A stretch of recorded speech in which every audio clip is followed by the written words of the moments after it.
Welcome back to our study in the book of Colossians. We have been preparing ourselves for several lessons to get to where we are going to start to go to today. And this is very powerful because Paul really wants the Colossians and us to know who Jesus is. Because when we know the reality of Jesus Christ and we experience His salvation, it is life transforming, and it should be. So we looked in our last session and we saw where he said He, Jesus, is the image of the invisible God, the firstborn of all creation. He's talking about Jesus Christ, and he puts him in first place, and he says this is how you see God, is through Jesus. We come to God the Father only through Jesus Christ. In fact, Jesus said it himself in John chapter 14, verse 6. He said, "No one comes to the Father but through me."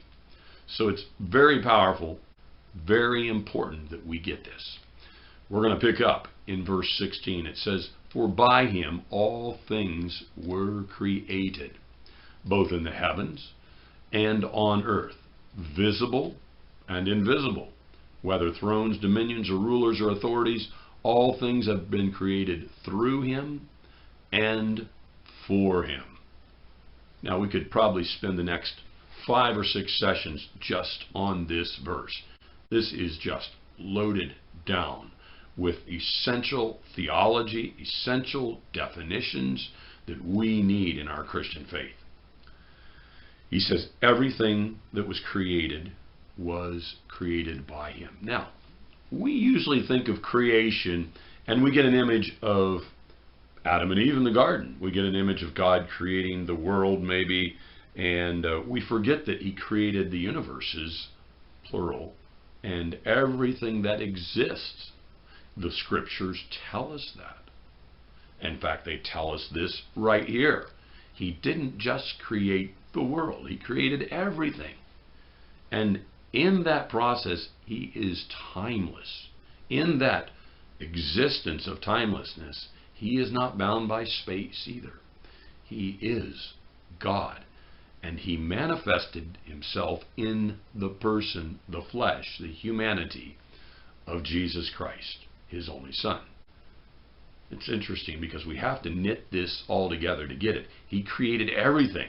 It goes on to say, everything in the heavens and on the earth, both visible things and invisible things.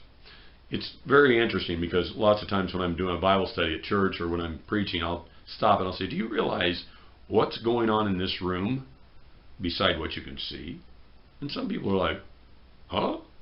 And others get it because there is a spiritual world that is really attuned to us because we are spiritual beings living in a human frame, a human house, a human body.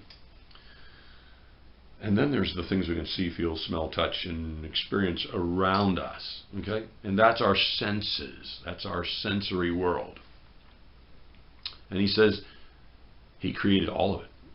That which is invisible and that which is visible. And then he goes on to bring in authorities. And this is important because we live our lives under authority. There was an old rock and roll song back in the 70s called "You Gotta Serve Somebody." And basically what that song was about was you're under authority somewhere, somehow. You aren't your own authority. And it's a very true song, even though the song in its lyric line sometimes tended to be a little bit kind of, shall we say, out there. We'll leave that alone. He says whether thrones or dominions or rulers or authorities. He created all of that. Now, he is not motivating all of that. He created it. Some authorities are submitted. Some rulers and thrones and dominions are submitted to him. Others aren't. And it's not hard to tell who is and who isn't. Because if they follow biblical principles and they truly care about the people they are in authority over, you will see where they're at spiritually. If they don't, you can see where they're at spiritually too. And you can know which side of the proverbial fence they stand on. And this is not difficult. I've said it before, I'll say it again. I don't care if you believe in God or not. I care whether you believe in Jesus Christ and His salvation that unites us to God. Because if you get Jesus right, you're going to get God right. And He says He created all the thrones, dominions, rulers, and authorities. All things have been created through Him. In other words, they had to be created by Him, through His hand, through His power, through His, as we find in the Scriptures, that He spoke things into existence. They were created through Him. And ultimately, they are for Him. He created them so that He could bless them, so that they could be part of Him. And that's where we come into our Christian faith.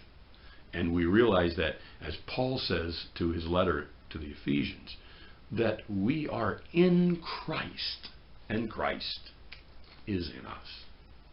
That's powerful stuff. And he's bringing that all together right here when he says that they were created through Him and for Him. This is good stuff, and we're going to touch on it again in our next session.